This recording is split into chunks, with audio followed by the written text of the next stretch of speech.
But now we have our one and only guest, Uncle D. Thank you very much. How's it going? Get you on mute. Everything's going great. How are you today? I'm doing very well. I'm doing very well, but it's very hot over here today.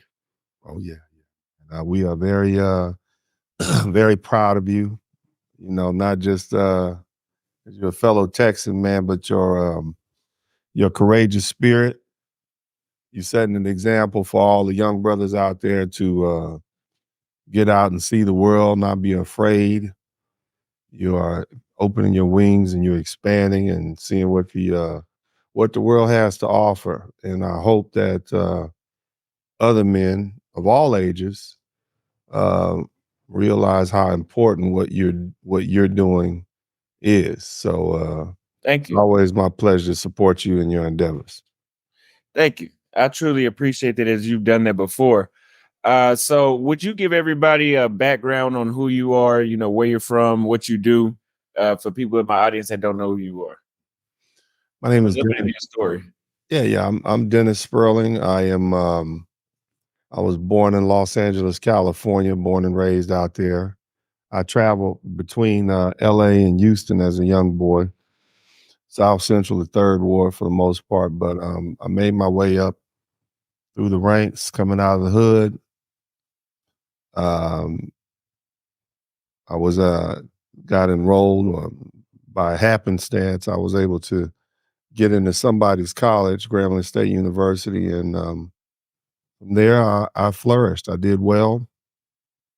I was definitely running away from uh, ghetto life, hood life, and so for the most part, that took me all the way up through law school, and then all the way through another law degree. So I actually have two law degrees, and sometime between then and now, I managed to get married and divorced, and I'm the father of three boys, two from my first marriage, one from a relationship with this at one time beautiful, lovely woman that I met overseas, Mhm. who happened to be a runway model.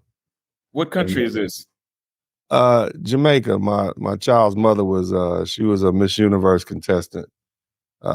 Shit, long time ago now, but for the most part, beautiful woman, and you got to understand that was my first time seeing a legitimate 10. You know what I'm saying? Like it's one thing to see an Alabama 10. You know what I mean? Yeah. Yeah. Even a LA 10, a Los Angeles 10 or a New York 10. But that international 10, oh man, that's worldwide competition. It's a whole different caliber of the game. Even the New York 10 when I say 10, I'm referencing the typical scales that we use when we talk about women. So you see a woman that beautiful for the first time, it's like, man, I got to have it. You know what I'm saying? And I got it, and I got everything associated with it. Something I quickly learned: women, women are women, no matter where you go. But Can you nevertheless, elaborate more on that? On how women are women no matter where you go? oh yeah, man. Just because they speak a different language, they live in a different location, they still have the same female nature. Mhm. It what prohibits them from going full out, modern Western female is the law and the culture and the people around them that keep them in check.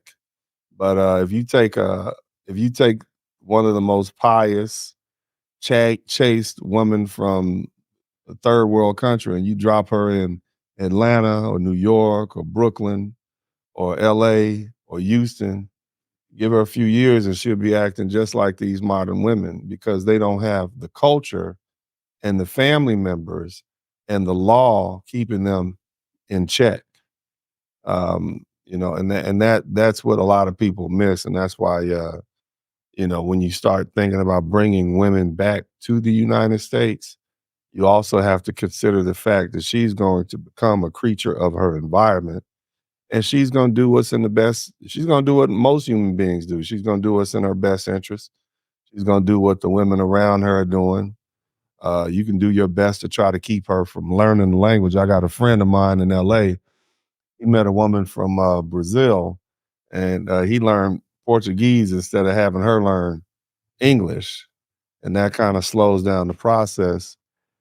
In addition to that, when you start introducing them to family and friends and so on and so forth, that also has an influence on them. So you got to be real careful. But because the thing is, it's the devil you do know and the devil you don't. You don't know how a woman is going to react when she gets over here. You don't know. She might be a perfectly wonderful, sweet, submissive, cooperative woman in the country that she's of origin. But then when you drop her off and put her in one of these major American cities, first she recognizes that her sexual marketplace value has increased tremendously. You're in Cartagena.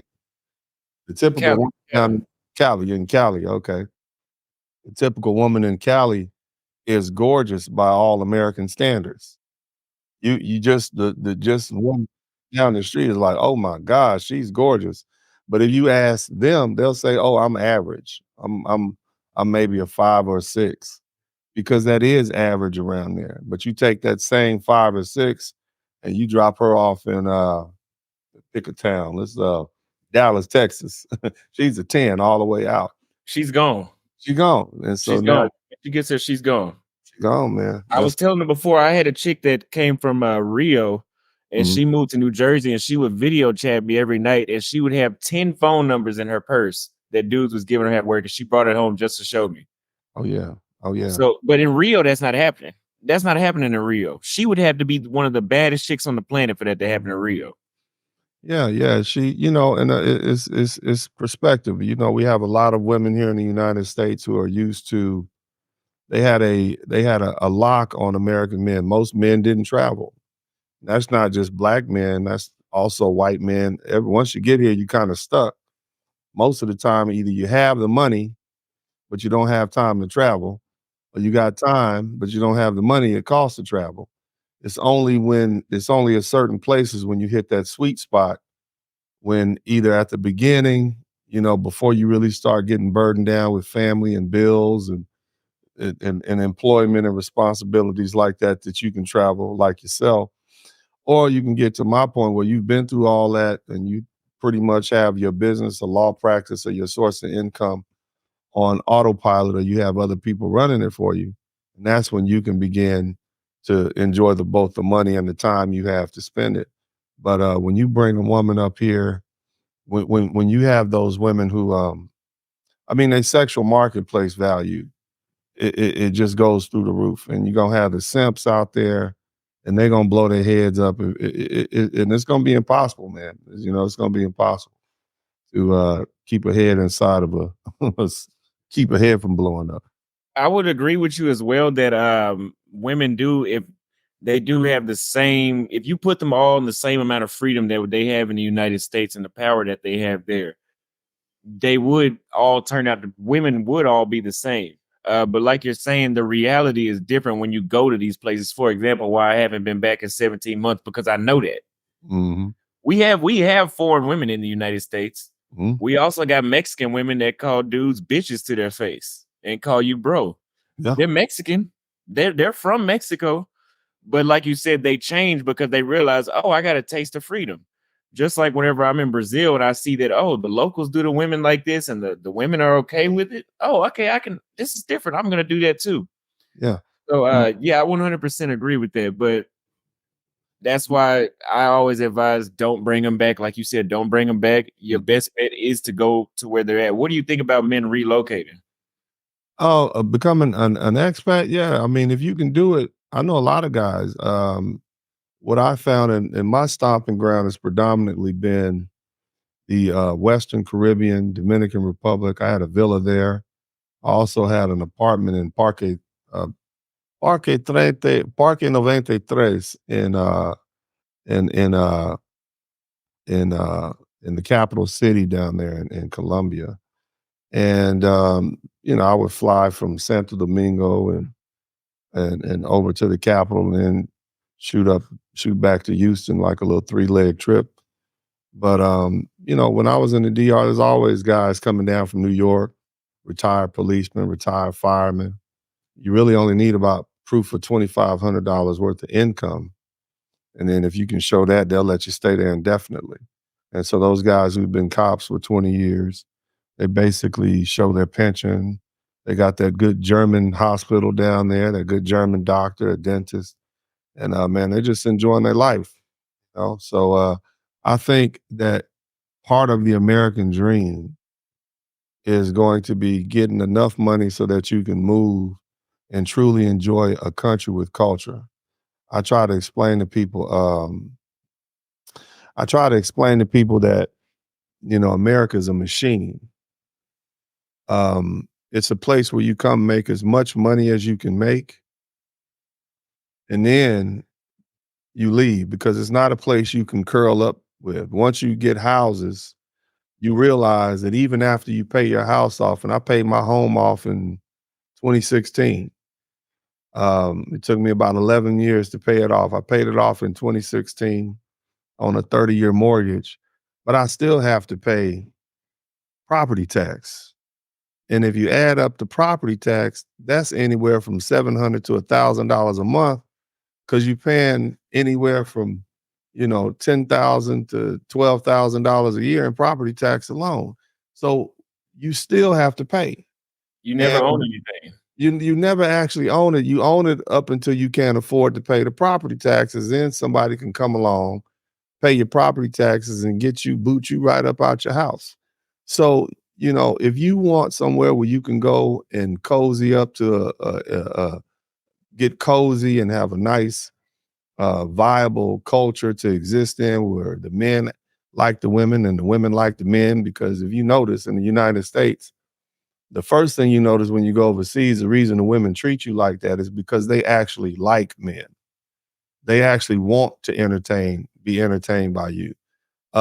Instead of doing all I'll watch my tone, but instead of doing all the hate effing that we do up here, you see what I Go mean? ahead, you go ahead. Yeah, but they actually that's why when you talk to them, they smile at you. Anytime you got to convince a group of women to smile at you when you speak to them, that means they really don't like you. You see? And so when you go places like Colombia, where you are, you see the difference. That's the norm. What we're dealing with here is not the norm. This is a machine. You come up here, you make all the money you can, and you go find somewhere nice and calm where you can enjoy your life. That's my conclusion.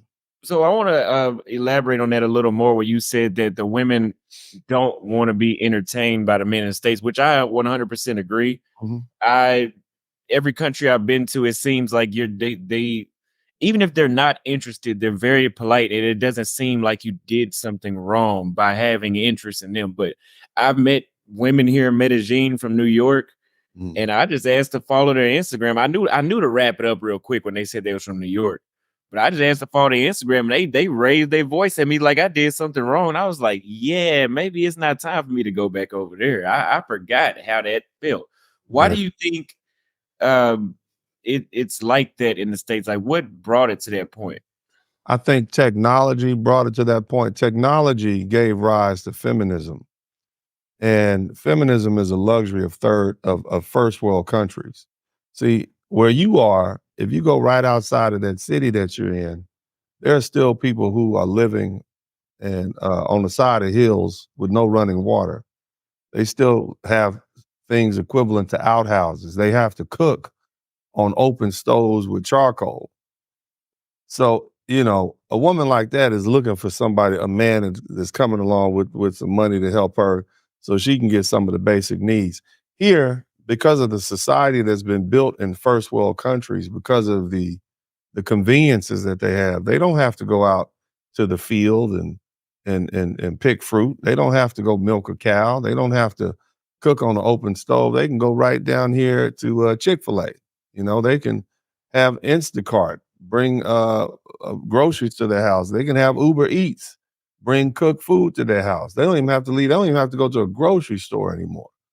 And so when it's that convenient, and then on top of that, they don't have to worry about dirt roads. They got police officers. They have you better pay them more than what a man is getting paid these days, even for less work. Otherwise, you're going to be considered a sexist and misogynist, and they want their equal pay for less work.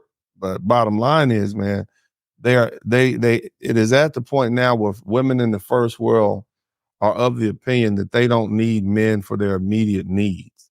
Yes, they need men to maintain the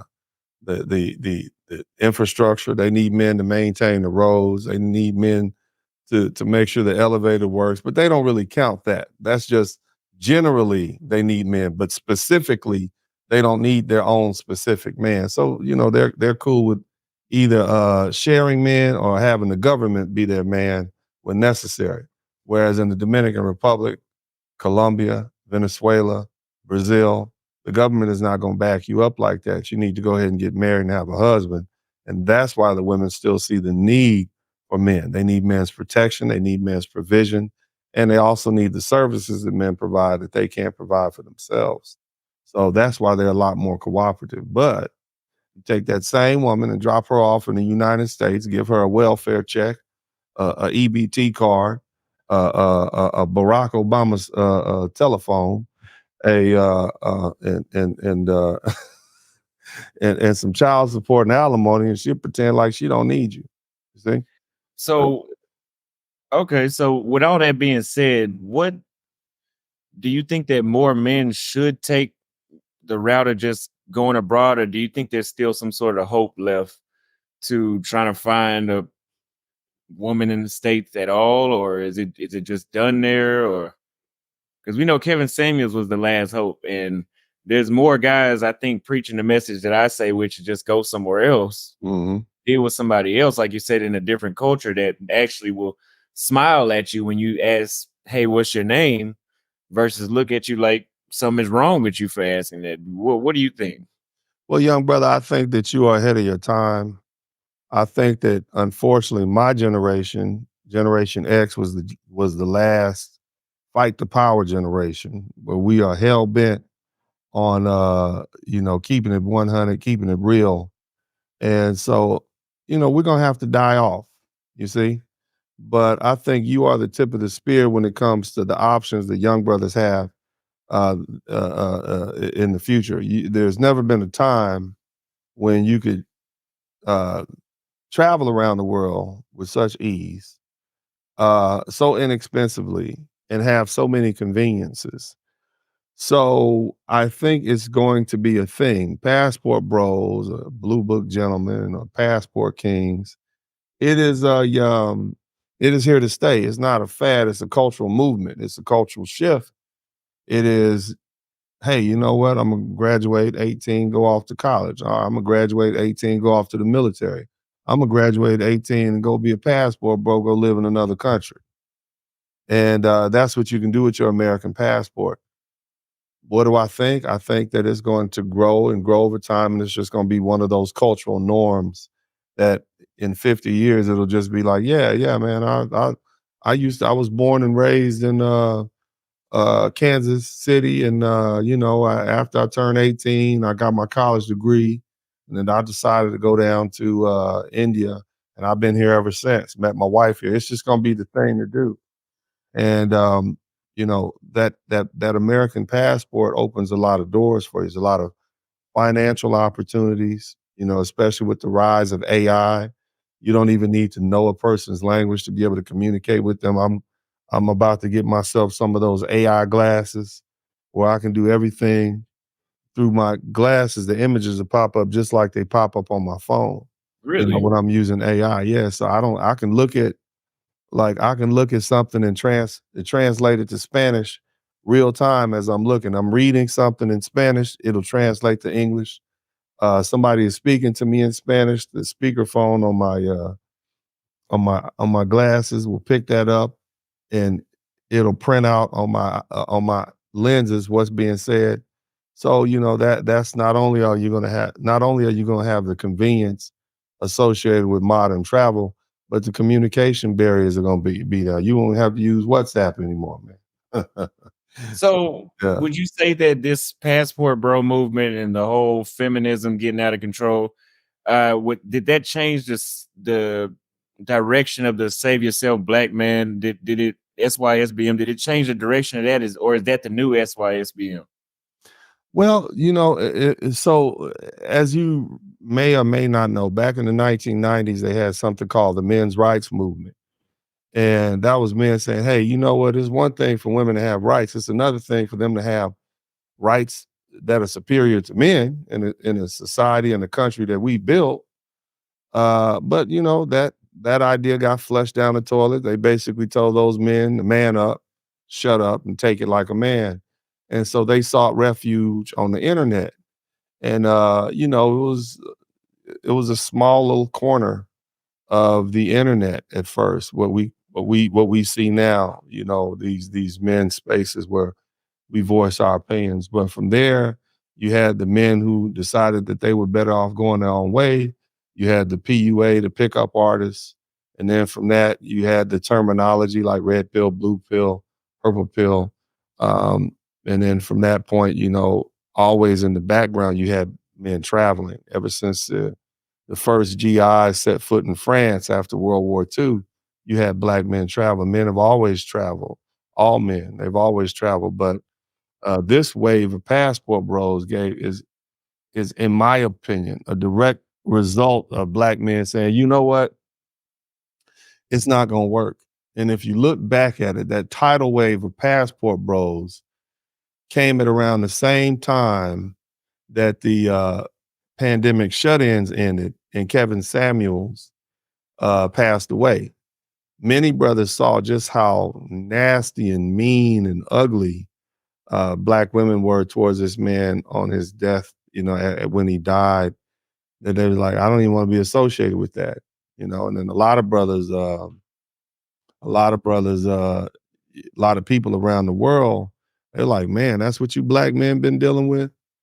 And so, you know, here we are. We've been pent up in the house for 2 years, and people, you know, looking at the Travel Channel, itching to get away. And now, you know, and now you got this catalyst to Kevin Samuels dying and the animosity directed towards him and all black men at the point where he passed away. And the brothers was like, "F it, I'm out."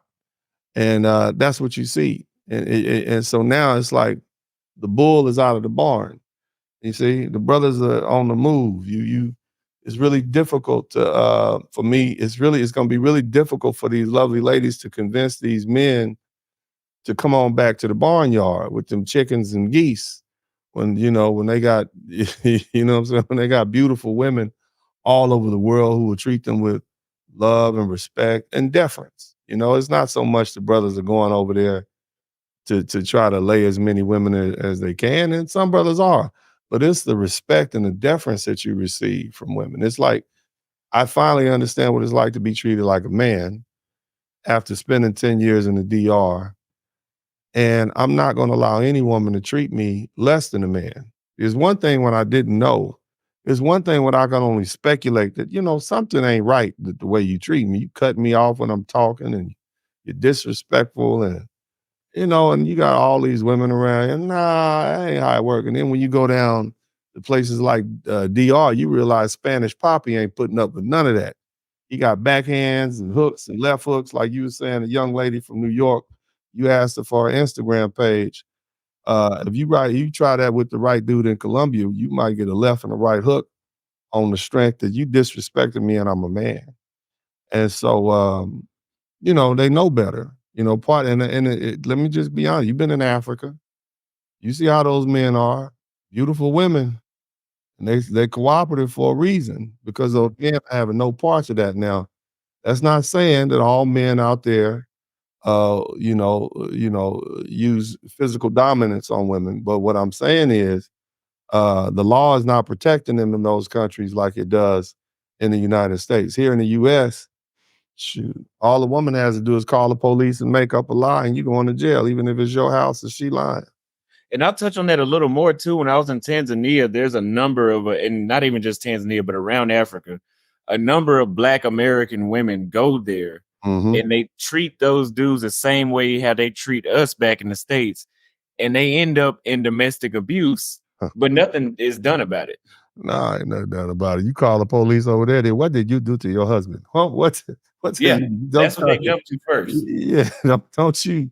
Yeah, I mean, and the thing is, I've been telling Black American women for years, you don't know how kind and nice Black American men are. We are the most egalitarian, easy to get along with. men on the planet. We are raised by women in a matriarchy and a gynocratic society, and you're not gonna get any better. It's not gonna get any better. And lo and behold, they want to take that strong black Klingon attitude to the Gambia, and as of about the past 2 years, about 6 of them have been unalived down there for that. And so, even that Dr. Umar Johnson, he was having a conversation about 6 months ago, and he was telling some people, they asked him a question: "How do you feel about black men going overseas?" He said, "I don't have a problem with that, uh, as long as they dating African women or women of African descent." He said, "Well, how do you feel about African American women going overseas?" He said, "I don't have a problem with that, but the problem is," and then he said, "but the sisters who go to the from America to the continent must realize that they can't treat those men the same way they treat brothers over here." So even he knows that black men in the United States are treated in a substandard manner. Even he knows that. So We got a super chat. Go ahead, go ahead, go ahead. no, go. I was wrapping it up. Yeah. Oh, so we got a super chat from Big Boss Real Talk. He says, shout out to both the Blizzard King and nephew Austin Holloman. Keep Big building boss. and doing great things. I'm proud I was able to bring you two greats together on my channel about exactly 1 year ago. Yes, you did. Passport Bros Up Real Talk. Thank you very much for the $25 super chat. Thank you for always showing love. We got one more from GMT Travels. He says, great conversation.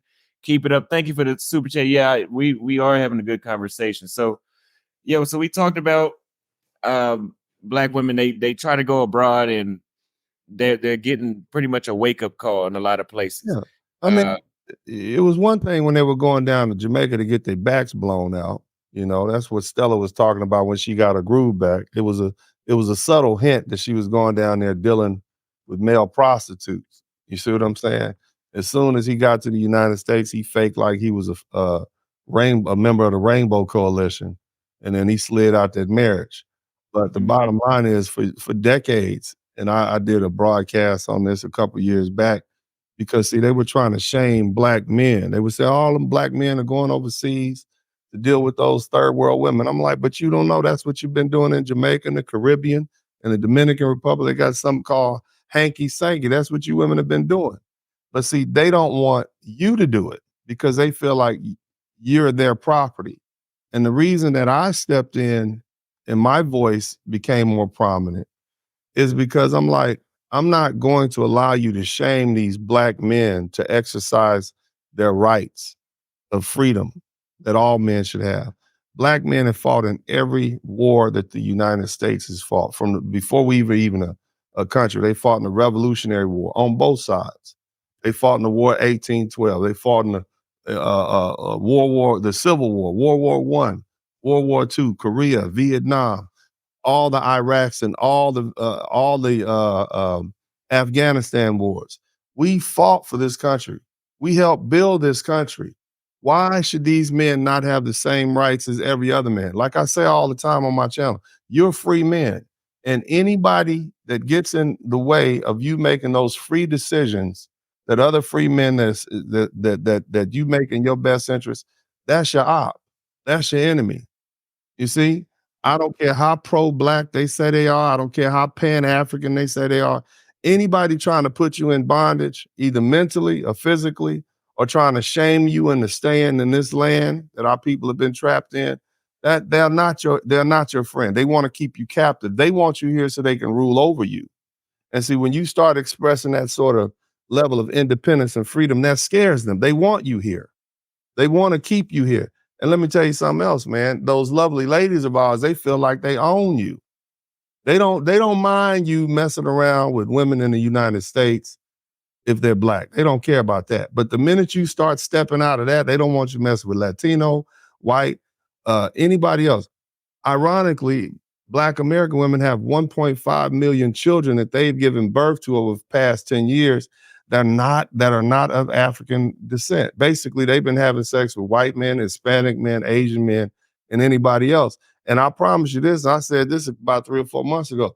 It's gonna be a lot of migrant men that's knocking these broads up too. These migrants, Paco, Rico, Mustafa, they're gonna be knocking these chicks down in Chicago, New York, and all these other cities after a while. because as a good sister Shahrazad Ali said, there's no man that comes to this shore that our sisters that our women won't have sex with. And so that's what you're dealing with, man. But they want to keep you down and they want to be able to be free. And we're gonna reverse that. You're a free man. And that's why I love what you're doing. I love what you're doing. You express your freedom through your actions. And you don't care what anybody said. You could have quit after that situation down in Brazil. And that's why I was like, nah, I'm gonna do something. I ain't know you that well. I'm gonna do something for this young brother. We give him some money. You know what I'm saying? We want to keep you going. You see what I mean? Because I want them to, I want you to, and you didn't do anything. It was just a big hoax. You know, it was just people trying to make a name for themselves. And you were doing something special, man. And I want you to keep doing it because you're motivating. You're inspirational to the young men that come up behind you when the books and the documentaries come out about you in years from now. And it's gonna be a big deal. You know what I mean? Wow, that young brother from Texas, he flew all the way around the world. Man, wow, what did he do? He wasn't the military, he just did it on his own terms. That's gangster, son. That's gangster. I like that. That's something I can look up to for my sons. But yeah, I appreciate that. no Thank problem. you. Yeah, man. So, with that being said, you said the dudes feel like they own us, and the women feel like we're their property as well. What are some laws that you think may come into play? Because I know in Sweden, when Swedish men were bringing Thai women back to Sweden, Mhm. they put a limit, or it was some sort of law they put to limit how many women from Thailand were coming back to Sweden. What kind of law enforcement do you see, or bills do you see put in place that can affect this movement? Well, they wouldn't be able to impose a law like that because we have the Fifth Amendment and the 14th Amendment of the Constitution, which would prohibit that.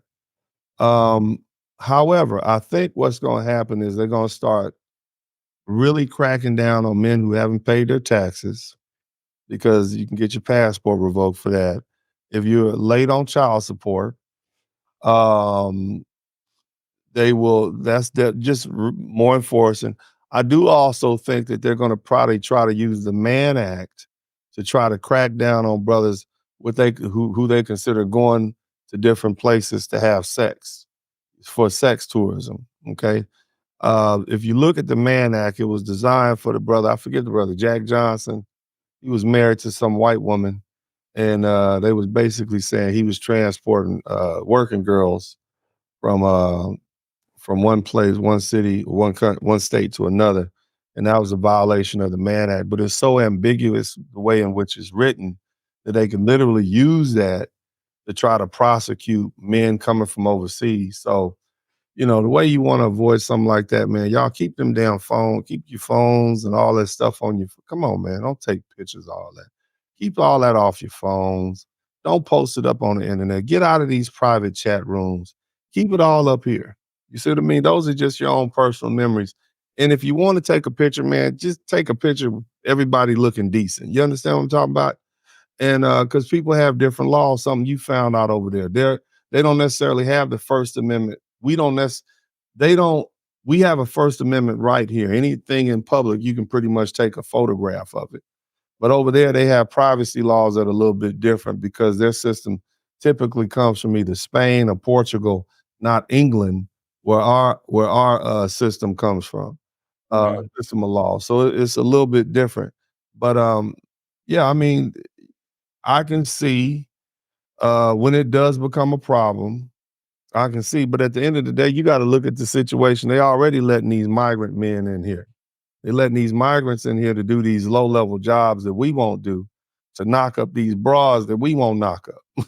You understand what I'm saying? Mhm. It's gonna be a lot of Black American women get their strong back Black African king straight from Africa over the next couple of years. It's gonna happen. And even if Trump gets back in office and he shuts it down, that's only 4 years. So what's gonna happen at the next 4 years when the next Democrat or whoever comes in to office? The floodgates are gonna be open. It's just something we're gonna have to deal with. But yeah, there will be laws. I mentioned a few. I'd have to do a deep dive into it to try to really forecast what can happen. But I will tell you, brothers, this: if you have children overseas, if you have children in these foreign countries, understand that America has treaties with many of these countries, so they will come after you for child support. whether you from Compton or Denver or whatever, you got that child down in the Dominican Republic or Colombia, all she needs to do is call the local consulate. They'll hook her up with a lawyer in your town, and you get served with those papers. And now she getting that American child support money down in the DR. You know what I'm saying? She could do a lot with 4,000, with four $6,000 a year. And So it's like that in Brazil too. It's like yeah, that in Brazil. I know Kenya, some countries don't have it, but more countries than you would think oh yeah, have that treaty. yeah. If they can extract money from American citizens, yeah. So just be mindful of that too, fellas. A lot of brothers say, well, yeah, just go somewhere, have your baby, and send her $50 a month. And what's what Andrew Tate said? Yeah, man, go somewhere in South America, get a girl pregnant, give her $50 a month. That ain't really how it's gonna work. You know, it's what's that comedian Corey Holcomb? He said everybody's daughter is in the game, and that's around the world. And the game is international now. If they got an iPhone, man, they linked up internationally. All they need to do is type in the name of your town and type in attorney, and they'll have one. You see what I'm saying? So just keep this not the dark ages. The world is getting a lot smaller. It only makes sense that you would begin to use your passport because the world is so small at this point. When I say small, you can get from one place to another real easy. Um, but yeah, that would be what I would have to say about that, man. So you're saying kind of like basically eventually maybe one day, depending on how the East versus West thing goes right now between uh Russia and China versus the West, eventually all this will probably be the same nightmare worldwide. But we just have the ones that are alive have to try to save or enjoy it as much as we can right now. I think the only thing keeping the rest of the women in the world who are looking at these Western women in envy is the lack of technology and convenience that they have in those third world countries. You can only be you can't be a boss. Shit, you can't be a boss bitch if you got to go get water out the well every morning and cook barefoot over an open stove. You see what I'm saying? But at the point where they get the same technology and the same convenience and access that we have here in these first world countries, women are going to do the same thing they always done. Every time, that's what they do. You know, there's been generations of not generations. There's been civilizations that existed in the past.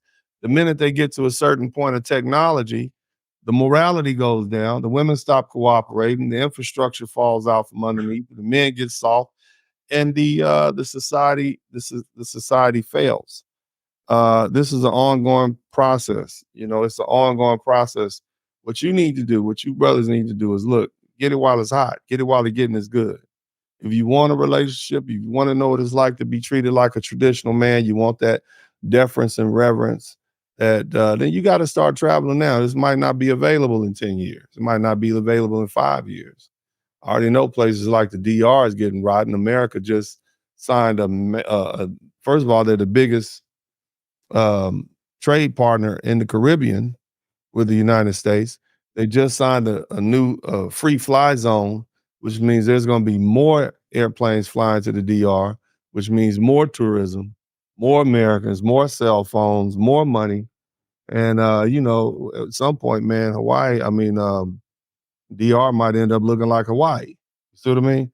So, what is that going to do? Drive up the cost of everything. And the materialism and feminism will be running rampant. So, get it So now.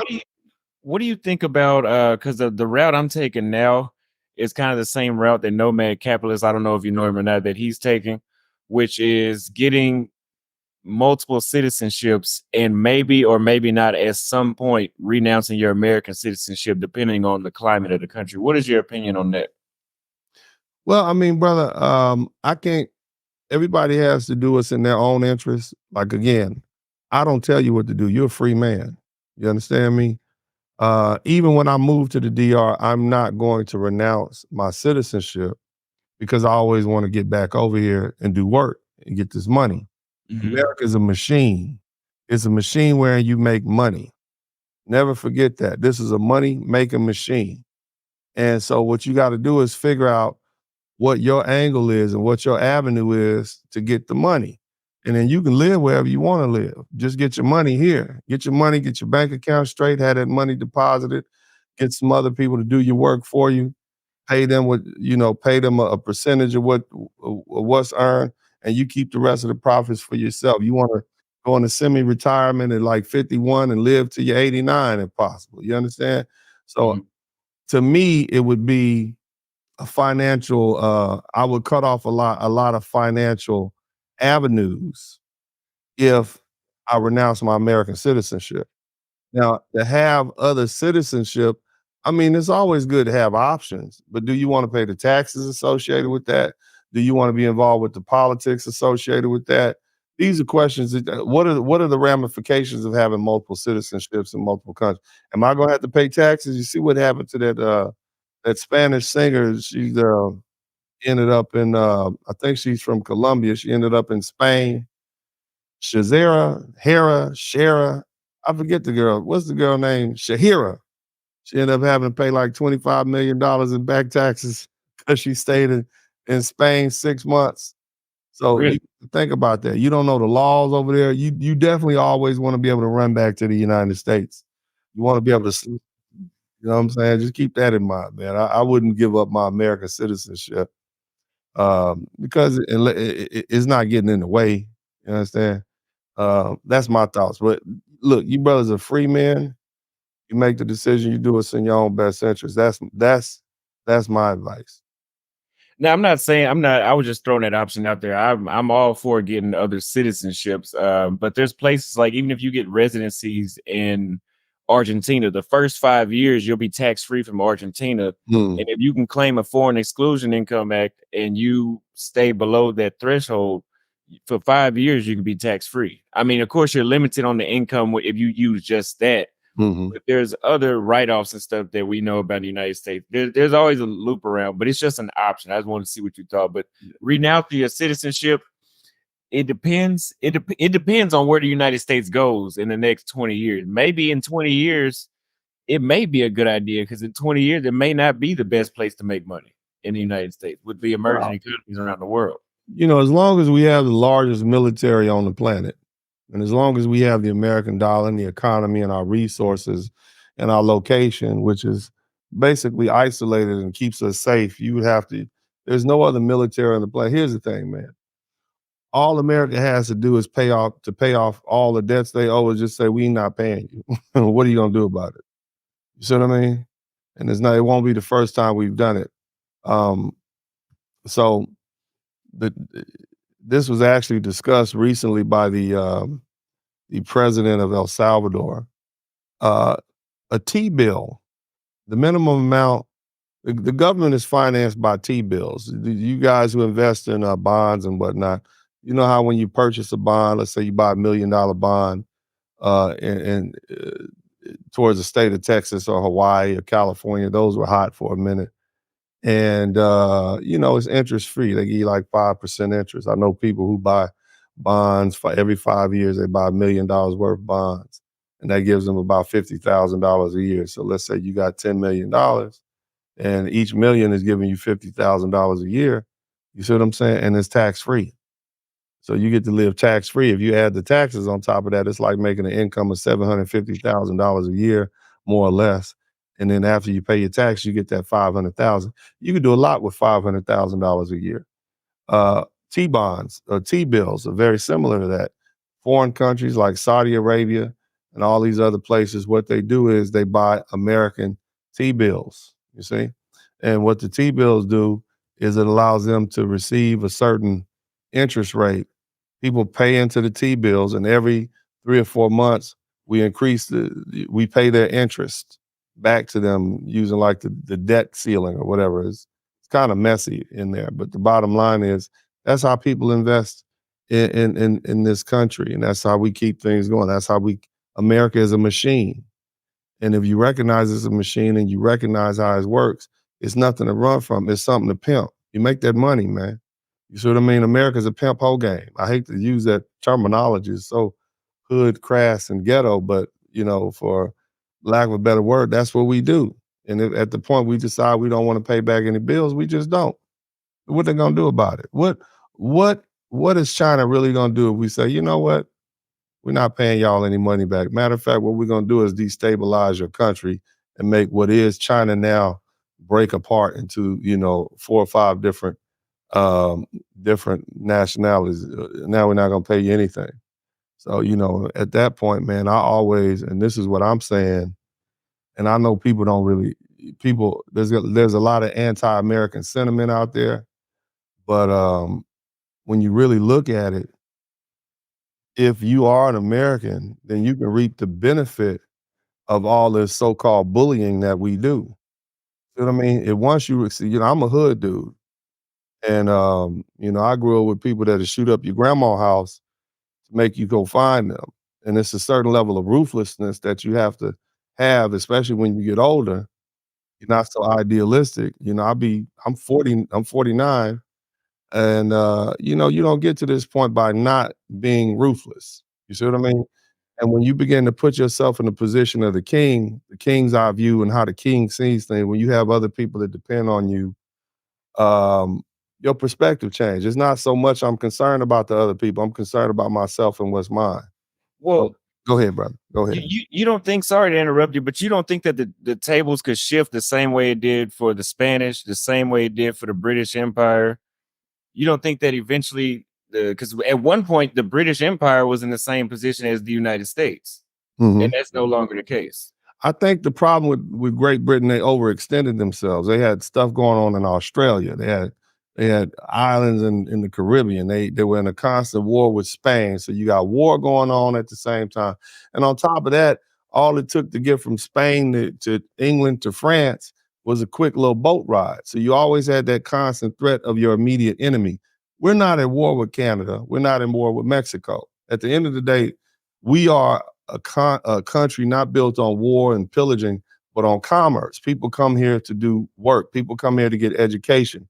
People come here to make money. And so at the end of the day, as long as we can make money for both our friends and our enemies, then pretty much our position is safe. This whole Breck thing that they got going on, we'll see how long that lasts. But the problem is you're looking at people who look at their cultures, instability. Once the oil is gone, do you think people are going to be going to Dubai like they are now? Once that oil is gone and those folks go back to whatever they were doing 100 years ago before oil was discovered? I don't think so.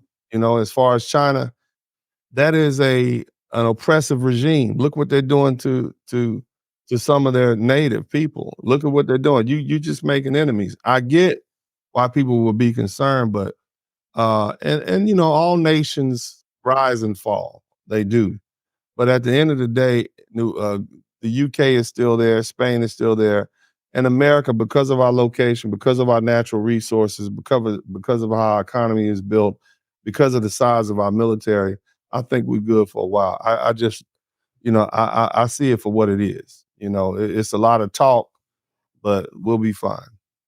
I would agree. I think we are good for a while, but I just think there is a huge possibility, especially with the culture and the government, the way how that's going in the United States. I think that it won't be too much longer before what happened to Britain happens. Britain didn't go away, Mm. but it went from being the biggest bully in the world to just being Britain. You know, Yeah, yeah, but they kept the money, and don't let white folks fighting over white folks business. They've been doing this for years. It was every election has been, oh, this is the election of a lifetime. I remember when the world was supposed to end when Reagan beat Carter back in 1980. I was a little kid. I'm like, damn, what happened? I just got here. You know what I mean? So man, don't get caught up into that, man. Make your money.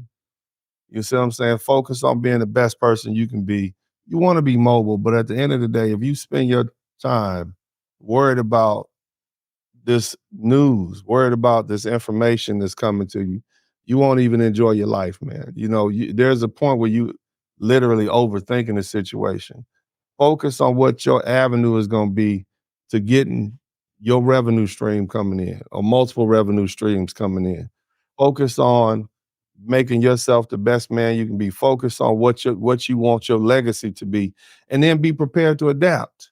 Whatever comes, you got it. But the main thing is make the money.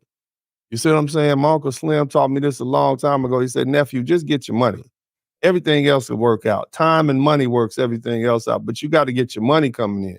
And if you live in the United States, you have an opportunity to make endless amounts of money. You know, especially like with yourself, the way you position yourself as a public figure, public spokesperson. You got a lot that you can fall back on, and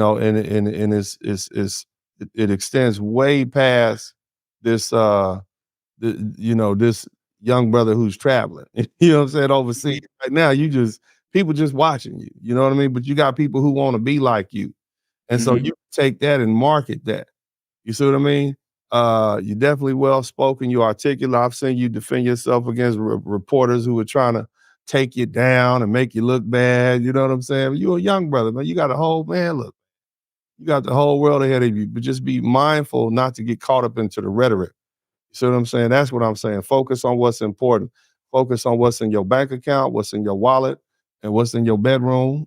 You understand what I'm talking about? What your house look like, what kind of car you drive, and what your future, and make sure your future is secure. That's what you need to do. Don't worry about this news. This is just old people talking about old people stuff. They ain't got nothing else to do. So Wrench Turner said, Texas, we in here. Thank you for the super Yeah. chat. Enjoying the collab, Austin and Dennis from Reginald Wallace. Thank you for the super chat. Yes, me Mm, as well. Thailand is getting like that too much money. Yeah, Thailand is pretty much being in America just around a bunch of Asian people. I mean, it still is a great place to go to. I go there every 6 months. I enjoy it, but mhm, it's like what I said about Medellin. You go to Medellin, you're not really experiencing Colombia like you do here in Cali. mhm. Kenneth Williams sent a $10 super sticker. Thank you very much. Wayne Thomas said you should still pay Social Security tax to retire.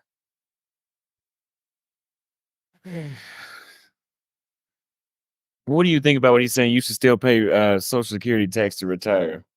Well, in order to give up your citizenship, they get you in a little room and they pretty much make you pay a large percentage on everything you own.